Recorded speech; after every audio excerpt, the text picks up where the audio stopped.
Today, we're taking a trip to the dark side of affiliate marketing, talking about fraud, rule breaking, and nefarious activity. It's a rare but costly aspect of running an affiliate program. And today, I'll show you how to spot the fraud, how to prove it, and what to do about it. Welcome to the Affiliate Guy podcast. If you want to grow your income, serve your tribe, and enjoy all the benefits of affiliate marketing and having your own affiliates, you're in the right place. Thanks for joining me today. Let's get started. So this is a topic I've never covered before. 502 podcast episodes, never covered it. Fraud, rule breaking. When affiliates intentionally or sometimes unintentionally, and we'll talk about that, do something that they shouldn't be doing. This is not common, but when it happens, it can be a disaster. Like it can cost a lot of money. Again, to be totally clear, this is not to scare you away. If you don't have an affiliate program, this is not like the don't start an affiliate program. This is very uncommon, but when it happens, it's bad. So you have to be diligent and it requires very little effort. And I'm going to share more about that shortly. I'm going to share what to look for. What are the indicators? How do you even know that there is some potential fraud going on? How do you actually discover it? How do you root it out? What are the causes? How to prove it and what to do about it. So first, what do you look for? You have to be on the lookout for fraud. Depending upon the size of your program, I'm going to give you a rough idea here. For roughly every $100,000 in sales, this is annual sales. Now, if it's a launch, this would be roughly $100,000 in sales. For every $100,000 in sales, you're probably going to spend about 5 minutes. So yeah, that means if you've got $1 million in sales, you might spend 50 minutes in a week. It begins to kind of peter off around the $500,000 mark. So it's about 5 minutes per 100,000 up to about $500,000. Then it gradually goes up from there. If you're doing $100 million a year affiliate program, does that mean you're going to be spending 30 hours? Of course not. I didn't do the math on that, by the way, so I don't know what it is. But I want you to commit to spending at least 10 minutes a week, for every $200,000 or so, up to about $500,000 and then grow from there. And again, these are rough estimates, but be willing to spend a little bit of time. For most of our clients, we spend about a half hour a week, maybe upwards of an hour.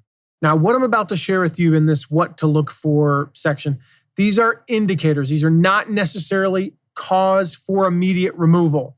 So when I say, for instance, number one, their conversion rate is too high, all right, that doesn't mean kick them out. Oh, their conversion rate's high. No, that means that's the flag that makes you go, maybe we should look into this.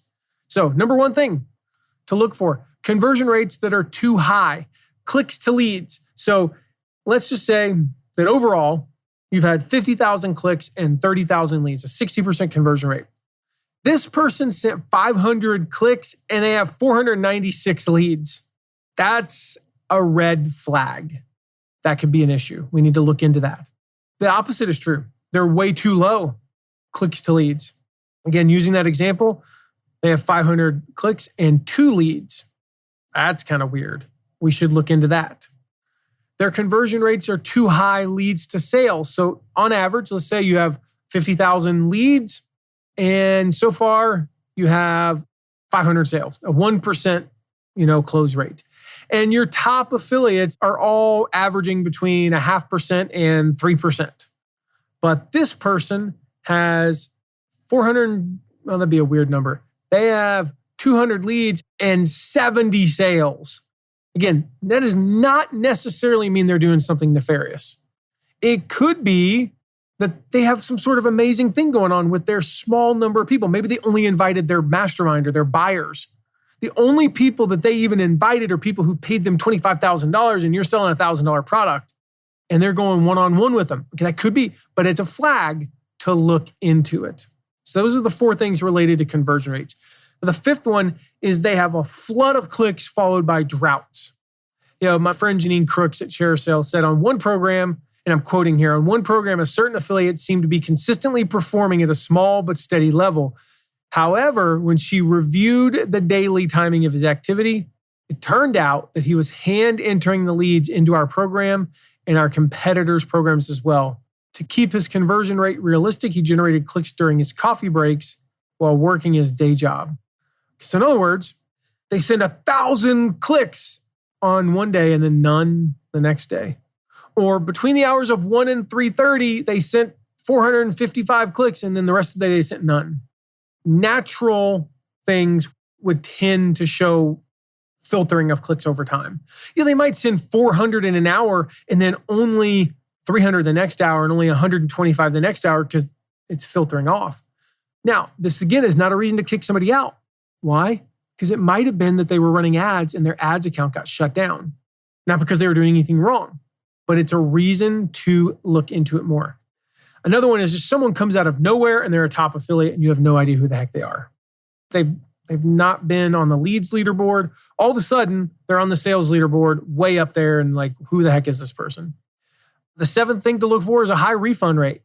If your average refund rate is 5%, anything north of 15, I would be investigating deeply.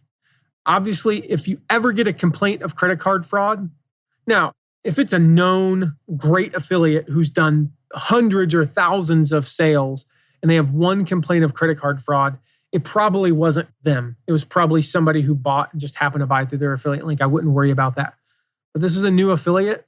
They have 9 sales ever, and one of them complained of credit card fraud. I would investigate the other 8, and we'll talk about what to do on that. And then last is complaints of spam. You've got an email forwarded to your service team, and it's spam, and you trace it back to this affiliate. I've seen that happen. Again, in and of itself, not necessarily a kick immediately out, but it's investigate further. Okay, it's investigate further. So maybe don't think of any of these as red flags, but yellow flags. Red flags, you're gone. Now, these could all be signs of common frauds. I'm going to share a couple of different types of fraud with you. The first is spyware. They have somebody download some spyware, some pop-ups, some other adware that inserts it and the back end secretly inserts this code into their computer and it inflates their traffic. All right. They might actually be legitimate customers, but that's fraudulent activity. We don't allow spyware, adware, any of that type of stuff in any of our affiliate programs. So that's breaking the rules. The second is cookie stuffing. This is where they literally insert the cookie, the affiliate tracking on the person's computer. So whether the user clicked on the affiliate link or not, it's going to credit that affiliate. Domain squatting is another one. These look official. So, mattmcwilliams.com and they get mattmcwilliam.com. We have noproductnoproblem.com for our affiliate training and they get noproductnoproblem.com. Looks official. And when they go to no product, no problem, it just, or no product, no problem, they have one little typo and it redirects them. Snags the referral, right? IP spoofing. This is something where, they create fake IP addresses to hide their identity. And then the affiliates are literally clicking on their own links to artificially inflate their numbers.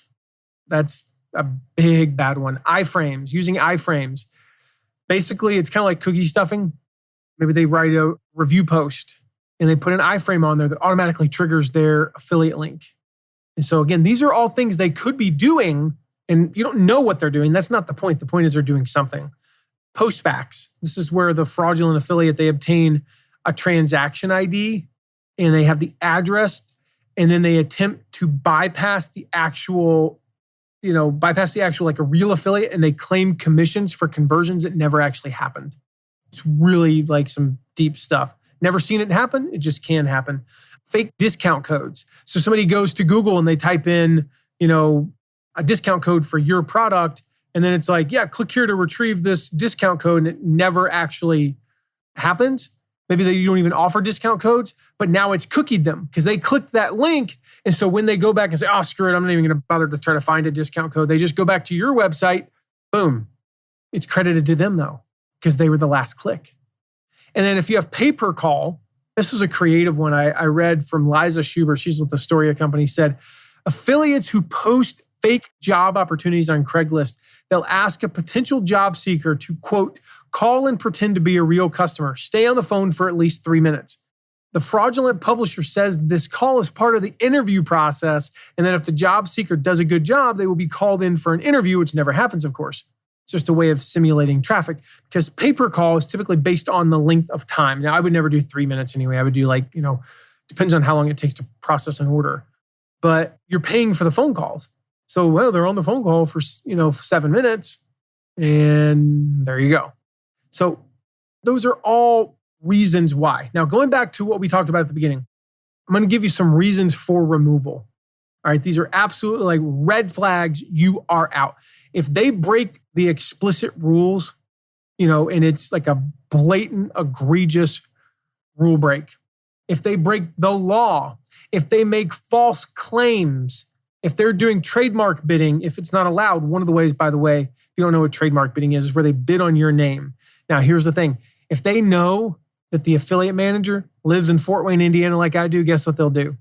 They will say, don't run ads in that area. They won't run ads from Illinois, Michigan, Indiana, or Ohio to avoid me catching them. I just go to Google and change my location. And I change it to all kinds of different places so I can go look up the trademarked bidding and see if anybody's bidding on our keywords. And if they are, especially if it doesn't show up where I'm at, and then it does show up when I change my location, they know they're breaking the rules. And I will kick them out in a heartbeat. I will not yellow flag them. I will not reach out to them. I will kick them out. Anything like that, if they're using scammy tactics, if they're literally, okay, I search for, the product and it says, is such and such a scam? We don't allow that. You're out. You knew what you were doing. You're out. So from there, you got to dig in. All right. So we have some yellow flags, right? We're seeing some abnormal activity, some conversion rates too low, too high. There's some weird patterns to the clicks. There's a little bit of higher refund rate. There was one complaint about credit card fraud. What do we do now? We want to dig in and think about some things. So number one, are they in contact with you? Fraudsters don't typically reach out to the affiliate manager very much. They're usually not in contact. They like to hide. So that's a consideration. It's not the end all be all, but it's a consideration. Are they always the last click, but never the first? So if they have 50 sales and every single one of them had another affiliate assigned to them originally, or 40 of them did, maybe the other 10 had no affiliate, they're always the last click, but none of their sales, they're ever the first. Well, we're talking about cookie stuffing. We're talking about possible iframe. There's no way that happens, not on that many sales. So I would remove them in that case. Is their sales page visit duration considerably shorter than normal or longer than normal? Your average sales page visit per order is 14 minutes. There's just 3 on 32 orders. There's no way. Or it's an hour and 15 minutes. There's no way. That's just not possible. Look at the length from the click to the activity. Is it way too short or way too long? Is the IP address the same for multiple purchases? Maybe they have 50 orders and 10 IPs. There's no way that happened. What's the open rate on their emails? If somebody sent 1,000 leads, they have a 0% open rate, or they have a 100% open rate. What's the bounce rate? Or a lot of their emails bouncing. These are signs of fraud, right? What's the show up rate for their leads to workshops? What's the click-through rate? So, they sent 1,000 leads and none of their people showed up for the webinar, for the workshop, for the live training. Well, the normal show up rate is 27%. So that's an issue. Are all of their buyers coming from one route or route? If you want to say route. Route, don't really know. In other words, if you've got a big launch and you've got a workshop, and you got a webinar, you got a live stream, you got a Q&A live, you got a sales page, and all their sales are from the sales page, that's a possible sign. Like, okay, there's no way none of their people bought on the live stream if they have enough leads. There's no way none of their people bought on the webinar. We want to look at those things. We want to look at patterns to their lead signups. Like, okay, are their email addresses similar? This was probably 12, 13 years ago. And every single lead that this person sent out of hundreds and hundreds was first initial last name at gmail.com. There's no way that's the case. So that's not possible. Every single one of them their name was Thomas Jones and it was T Jones at Gmail. It was like T Jones followed by a number. That's what it was. Oh, Amber Smith, A Smith 143 at gmail.com. Is it that way for their purchases? Is there a pattern to their names? Do they have, let's say they have 40 sales, and normally all your sales, 40% of buyers upgrade to a VIP version. None of theirs do. All of theirs do. That's weird. Is their click to their country different? So their click is from, Spain, but their purchase is in Canada. That's weird. All their clicks come from the same country, but their purchases are all over the world. That's fraud. Is their shipping address different from their card address? Is that uncommon? No. Is it common for 15 of 15 sales to have a different shipping address from the card address? No. That's just not possible. It's just not possible. So you dig in. You've red flagged things, right? Or there's like a deep yellow, and you've proven there's something there. And then you got to prove it. So if you've checked search results, if we're talking a violation of trademark bidding, check the search results, take screenshots. That's it. You violated our trademark bidding. I have the right to kick you out. We talked about the time between clicks. Okay, there's always a click at 9:52 and then another one at 9:53. It's always 1 minute later. Every other affiliate has sporadic patterns, 7 minutes, 2 minutes, 1 minute, 12 minutes, an hour and 14 minutes. Theirs is always 1 minute. That's probably a script. And I've seen that happen. I've seen it happen where they were able to they hacked the page and they put their script on and it ran at the exact same interval. 1 minute later, there was another click. So then check your page for scripts. Make sure you get those removed, right? And then ultimately at the end, contact buyers. See if they actually bought. See if they intended to actually buy from this affiliate. This solves the problem 90% of the time. You reach out to 10 of their buyers and you say, hey, just wanted to know, how'd you hear about us? And they say, oh, I heard about you from so-and-so. And it's not the affiliate that actually got the credit. 8 people reply back and all of them say a different affiliate. That's not normal. They're doing something. You've proven it beyond a shadow of a doubt. So then what do you do about it? What do you do about it?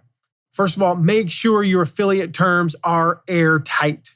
Are the things that you call fraud actually listed as fraud? Are your rules clear? Okay, you can't kick an affiliate out for bidding on your trademark terms if you don't tell them not to. That's not inherent. Some affiliate programs actually allow it. Some affiliate programs advocate it. So there's nothing wrong with it, provided that it's actually allowed. So are your rules clear? Secondly, when do you warn and when do you remove? We warn when they break a rule like, we say don't do trademark bidding. Well, here's the thing. If the term is, of course, company I used to work for, Legacy Learning Systems, Learn and Master Guitar. And when I go search for Learn and Master Guitar and they bid on Learn Guitar, that's not a trademark violation. So we tell them, we say, hey, make sure you do a negative keyword so you don't show up. It doesn't look like you're bidding on Learn and Master Guitar. That's it. Just don't bid on this exact phrase. And we just teach them. We reach out and we say, hey, don't do it. If it's clear they're running an iframe, they're out. They're cookie stuffing, they're out. They're doing anything like domain squatting or spyware, adware, things, fake discount codes, they are bye-bye. Like we are kicking them out. Some of the things, it's a warning. It's just a warning. Hey, don't do that. That's against the rules. Or maybe we need to update our rules. Oh, used a picture that we said you shouldn't use. Hey, make sure you don't use it, right? And then the big thing is act. You've got to take action fast. Take action fast. If you know beyond a shadow of a doubt there's a problem, take action to remedy it. If it's a script on your page, get the script off there right away. There's nothing wrong with that. It turns out maybe it's not that affiliate.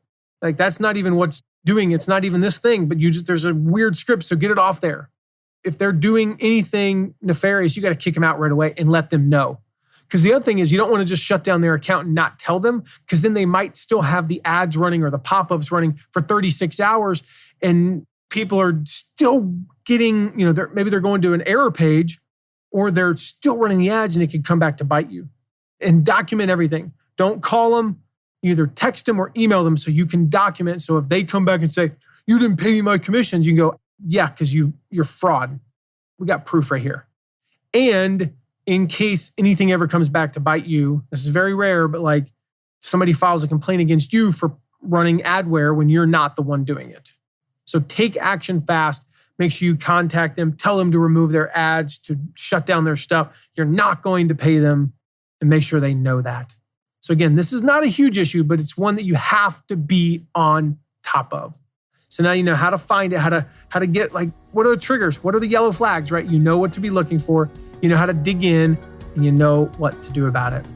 If you got questions about this or anything else, text me anytime at 260-217-4619. I've got plenty more stories to share on affiliate fraud. I'm happy to share with you. So feel free to text me anytime at 260-217-4619 if you got any questions about fraud or anything else.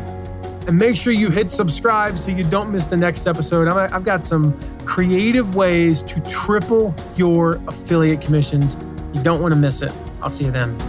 Thank you so much for listening today. Remember to check out all of our deep dives into affiliate marketing at theaffiliateguy.tv. And if you have a question, ask it at asktheaffiliateguy.com. Who knows? Maybe you even be featured on an upcoming episode. And lastly, if you haven't yet, make sure to leave a rating and review wherever you're listening to this episode. See you soon.